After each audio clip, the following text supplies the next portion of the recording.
علي الكلثمي. تفضل. جاوب بصراحة الله وبجرأة. تفضل. إذا كنت متضايق في البرنامج، من هو أول شخص يخطر في بالك تقعد معاه وتصالح؟ صالح القحطاني.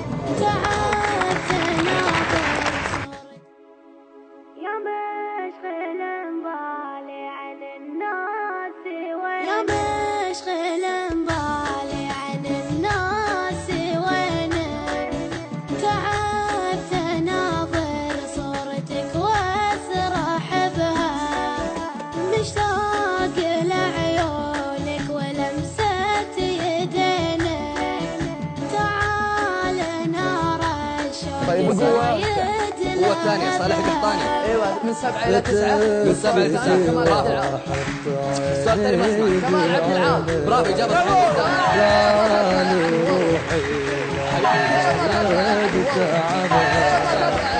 عطني فناجي من يمينك، عطني وانا باطي مين 3000 التوفيق؟ علي الكلثمي.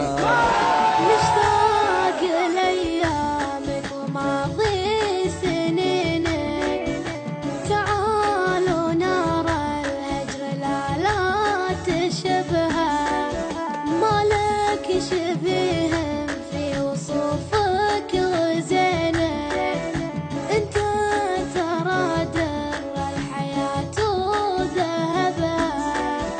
كني بغيابك يا حياتي سجنك، كني غريب دنيا ضايع بها، حسبي على اللي حال بيني وبينك، تعبت اناظر صورتك واسرح بها، تعبت اناظر صورتك واسرح بها.